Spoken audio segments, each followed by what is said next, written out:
In the far reaches of the galaxy, peace was only a dream people spoke of when they were tired of war. Worlds burned, alliances broke, and every empire tried to build stronger weapons than their rivals. In the middle of all this chaos stood the Litharan Dominion, ruled by Queen Seralia, a young ruler with silver eyes, known for her wisdom and strength. Her palace was carved from white stone that floated high above the capital city, filled with light from twin suns. Every day, Seralia sat on her throne, listening to her council argue about power, borders, and revenge. They wanted her to marry another warlord to strengthen their forces. She wanted something else, peace. But no one in the council believed such a thing could exist anymore. Then one morning, a message arrived from a planet few had ever heard of, Earth. The humans, a small species compared to the great galactic races, had stayed silent for centuries. They had no empire, no colonies, and no mighty fleets. The council laughed when they saw the message. What could a human offer the Litharan queen? One of them sneered. Still, Seralia was curious. She allowed the delegation to visit. When the human ship arrived, everyone expected armored soldiers or powerful machines. Instead, a single shuttle landed quietly in the royal courtyard. The door opened and a tall man stepped out, wearing simple clothes, no guards beside him, and a calm expression on his face. He introduced himself as Elias, representative of Earth. His voice was steady, deep but soft. "Your Majesty," he said with a polite bow, "Earth brings no armies, no gold, no demands. We bring only an offer, cooperation and friendship." The court burst into whispers. To them, he looked like a peasant among kings. No jewels, no symbols of rank, no visible weapon. But Queen Seralia noticed something different. His eyes, brown and steady, held a quiet kind of confidence she couldn't explain. The council mocked him openly. "Friendship?" One alien lord said with laughter. "Friendship does not protect borders. It does not stop invaders." Elias simply nodded as if he expected that reaction. "Perhaps not," he replied calmly. "But friendship builds something that fear never can. Trust." That single line silenced the room for a moment. Seralia felt a strange pull toward his calmness. He wasn't trying to impress anyone, and that made him stand out even more. Days turned into weeks. Elias stayed at the palace as a guest. He spent his time speaking with scholars, helping servants in the garden, and teaching local engineers about old Earth technology. Simple but clever designs that used logic instead of energy crystals. The people began to like him. They said he smiled easily and spoke to everyone with the same respect he gave the queen. One evening, while walking through the palace balcony, Seralia asked him, "Why do you live so simply, Elias? Don't you feel small among such great powers?" He smiled softly. "Greatness, Your Majesty, is not in how loud you speak or how bright your crown shines. It's in how steady you stand when everything around you falls apart." His words stayed in her mind for days. When the council met again, Seralia made a decision that shocked the galaxy. She would marry the human diplomat. The nobles shouted in protest. They said it was beneath her, but she silenced them with a single sentence. "I would rather stand beside a man of peace than behind a throne built on fear." The wedding took place under the starlight dome of the capital. No grand parade, no golden robes, just simple vows. Elias promised loyalty, honesty, and care. He looked at her with quiet respect, not greed or pride. Many nobles whispered that it was the strangest royal marriage in galactic history. In the days after, life in the palace continued, though quieter than before. Elias did not act like a king. He walked among the workers, ate with them, and fixed broken machines in the garden. The queen's attendants often found him sitting in the library, reading ancient scrolls or repairing damaged drones that others had thrown away. To many, he looked like nothing more than a gentle man with simple habits. Some guards mocked him in secret. "The queen's husband waters flowers while generals plan wars," they said. But Seralia noticed something strange. Whenever Elias spoke, even the most stubborn engineers listened. His ideas always worked, even if they seemed small at first. One night, as storms moved across the city's upper clouds, a message arrived that changed everything. A massive fleet led by General Korath, a warlord from the Outer Rim, had attacked the Dominion's border colonies. Their ships were more than 10 times larger than the Queen's defense forces. Panic filled the royal halls. Alarms echoed through the palace as officers ran with reports in their hands. Seralia rushed to the war room, her mind sharp and ready. Her generals shouted over one another. "We are outnumbered. We must retreat to the capital. The fleet is lost." Amid the chaos, Elias walked quietly into the room. He didn't shout or panic. His calmness seemed out of place among all the noise. "Where are the transmission logs?" he asked softly. No one answered him. They were too busy arguing. Seralia turned to him, confused. "Elias, this is no time for—" Before she could finish, he moved to a nearby console and began typing faster than anyone in the room had ever seen. Lines of strange symbols filled the screen, symbols no one recognized. "Who authorized this?" shouted one of the generals. "He's tampering with our system." But before anyone could stop him, the palace lights flickered and the massive holographic display of the Dominion's defense grid began to shift. One by one, offline stations powered up. The communication lines, long thought broken, reconnected. Across the map, signals started blinking green. Defense turrets, drones, and satellite shields came online all at once. Seralia stared in disbelief. "What did you do?" Elias didn't look up. His voice stayed quiet. "I just woke up a few old systems." The generals leaned closer to the display. "Impossible," one whispered. "Those programs have been dead for decades. No one even knows their code." Elias pressed one final command. The display changed again, now showing new formation lines, tactical positions, and pre-programmed strike zones that none of the Dominion's computers should have known. The defense network was reorganizing itself with precision that only a master strategist could plan. The Queen's heart raced. "Elias, who are you?" she asked softly. He finally looked up, his calm eyes steady as ever. Just someone who's seen too many wars. Minutes later, new signals appeared across the system. Encrypted communication waves broadcasting from unknown satellites. When the Dominion scanners traced them, they found them linked to human origin codes. No one could believe it. Earth had never shown this level of technology. As the Dominion fleets fought back at the border, they suddenly received reinforcements. Unmanned combat drones that appeared out of deep space, moving with perfect coordination. Every one of them followed Elias's coded commands. Under his silent direction, the tide of battle began to shift. From the observation deck, Seralia watched in silence. Below her, the palace shimmered with alert lights, but she only saw Elias standing near the window, hands behind his back, calm as ever while the storm of war raged across the stars. He looked nothing like a warrior. Yet the entire Dominion now moved according to his quiet instructions. In that moment, Queen Seralia realized something she could not explain. The man she had thought was a humble diplomat, a quiet gardener, might not just be a simple human. There was something behind his calm eyes, a history he had never spoken of, and a power he had never wished to use. The war still thundered in the distance, but in the royal palace the truth had already begun to rise. The humble man was not what he seemed. The night sky above the Lotharan capital burned with streaks of light. Ships clashed beyond the clouds, and the sound of distant explosions rolled through the atmosphere like thunder. Queen Seralia stood in the command chamber, her silver eyes fixed on the battle holograms.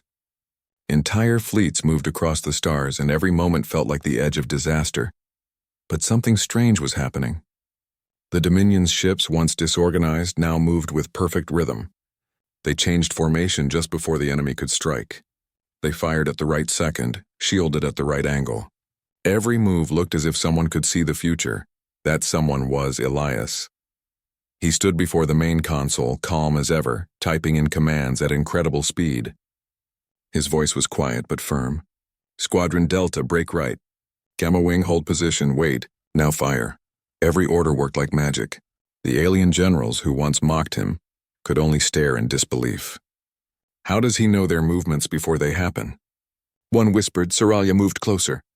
The blue light from the screens reflected across his face, revealing a focused expression she had never seen before. He was no longer the humble man who watered gardens and spoke softly. There was power in his eyes. Not anger, not pride, but steady control, the kind that came only from years of command. A messenger ran in. "Your Majesty, our long-range scanners detect unknown ships entering the system." "Thousands of them." The council panicked again, but Elias raised a hand.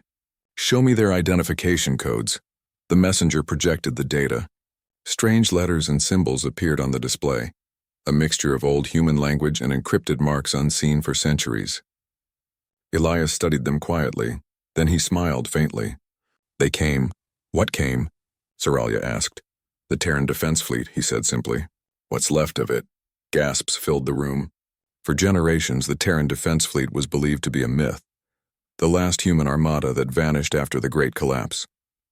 No records, no survivors, but now, as the holograms refreshed, hundreds of sleek metallic ships appeared, flying in tight formation. Their hulls carried the mark of an ancient Earth flag. How can this be? The generals murmured. These ships are supposed to be lost history. Elias turned to Seralia. Not lost, hidden. I sealed them away long ago when the galaxy no longer had use for war. The Queen stared at him, stunned. You were there? He nodded. I commanded them once, before your people ever met mine. A deep silence filled the room. No one dared to speak. Outside, the sky burst with fire as the Terran ships entered the battle. They didn't need orders. They were linked directly to Elias's signal. Each vessel moved with precision, intercepting enemy projectiles, protecting Latharan cruisers, and cutting through Korath's fleet like a tide of silver blades. The alien generals watched in awe. He's rewriting the entire battle, one said in disbelief. Queen Seralia stood beside Elias, her heart racing. You said you wanted peace, she whispered. Why hide such power? He didn't stop typing. His voice stayed calm, almost sad. Because power makes people afraid.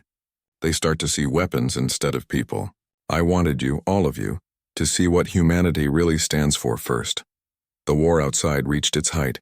Korath's flagship fired a massive energy cannon, tearing through space toward the capital. Every defense system failed to block it. The Queen's palace trembled as the beam drew closer.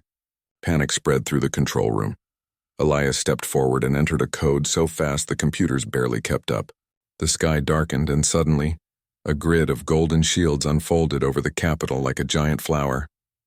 The blast struck and vanished, broken apart by invisible energy fields.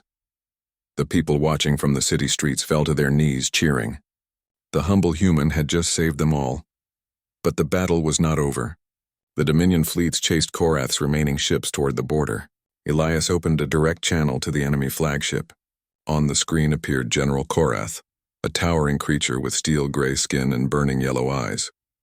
So, Korath growled, the Queen hides behind a ghost. Elias's tone was calm. No, she stands beside a man who remembers what war costs, Korath laughed. Then face me. If you are truly who you claim, come and fight. Seralia looked at Elias with concern. Don't, she said softly. You've already done enough. But Elias shook his head gently. If I do not face him, this war will never end. He stepped away from the console, and in moments, his calm diplomatic clothes transformed into a dark combat suit marked with faded human symbols. The crew watched as he walked to the hangar, moving like someone who had done this 1,000 times before. A small fighter ship waited for him. Old, simple, but fast. He climbed in without hesitation. Before the hangar doors opened, he looked one last time at the Queen standing above him in the observation bay. Trust me, he said quietly. This isn't about victory. It's about ending the fear. The ship shot out into the sky, disappearing into the light of battle. From the command deck, Seralia watched his small craft weave through massive warships, dodging blasts and cutting through enemy lines. It was almost impossible, one man flying against an entire fleet. Yet he moved with flawless control. Every time he fired, an enemy ship fell. Every maneuver looked like art. At last, his fighter approached Korath's flagship. He sent a short message. End this now. Leave or surrender. The warlord refused and opened fire. A beam of red energy struck Elias's ship. But instead of being destroyed, it split into 3 projections.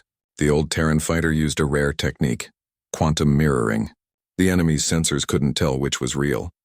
In seconds, Elias's real craft broke through the defenses and landed inside the enemy hangar. Seralia held her breath. Communication went silent. Minutes passed. Then the flagship's lights flickered. One by one, the warlord's weapons powered down. Screens showed soldiers surrendering. The mighty General Korath appeared again, this time kneeling on the ground, his face dark with defeat. A single message came from Elias. "It's over." Cheers erupted across the Dominion. The war was done. Hours later, Elias returned to the palace. His uniform was torn, his face marked with faint burns, but his eyes were calm again. The people outside shouted his name. To them, he was a savior, a legend, a hero from Earth. But when he walked into the Queen's private garden, he simply sat down on the same bench where he once repaired broken drones. Seralia joined him quietly. The night breeze moved the leaves around them. "You could have ruled the galaxy," she said softly. "Why live like a simple man?" Elias looked at the stars. "Because the galaxy doesn't need another ruler. It needs reminders, and that even small voices can change its course." She smiled faintly. "You're still the same humble man I married, aren't you?" He chuckled. "I hope so. Power means nothing if it takes away the person you are." They sat together in silence, watching the stars where fleets once fought. Across the Dominion, stories of the humble human commander spread like light. Children played with toy ships shaped like Terran fighters. Soldiers whispered his name before battle. And every ruler who once mocked humanity now spoke their name with respect. Queen Seralia later addressed her people. "We once thought greatness was born from crowns and armies," she said. "But it came from a man who carried none of those. He showed us that peace is not weakness. It is courage that refuses to die." When she turned to Elias during her speech, he only smiled, almost shy, and stepped back from the spotlight. He preferred the quiet corners of the palace garden, helping the workers rebuild. To him, victory was not about glory. It was about giving others a reason to hope again. Days passed into months. The Dominion rebuilt, and the alliance between Lotharan and Earth became a symbol of unity. Humans, once ignored, were now sought for counsel and wisdom. Sometimes late at night, Seralia would find Elias gazing at the stars. When she asked what he was thinking, he always gave the same answer. "I think about all the world still afraid," he said, "and I wonder if maybe one day peace won't need heroes at all." She looked at him then, the man she once thought was ordinary, and smiled. "You already made that day closer, Elias." He looked back at her, his calm eyes soft under the moonlight. "Then that's enough." And so the galaxy remembered the tale of the human who chose to live humbly, but carried the strength to protect empires. He became a legend not for his weapons but for his heart, a heart that stayed gentle even when the universe called him to war. The alien queen never again doubted her choice. The man she married was not just human. He was humanity itself, its courage, its kindness, and its quiet power.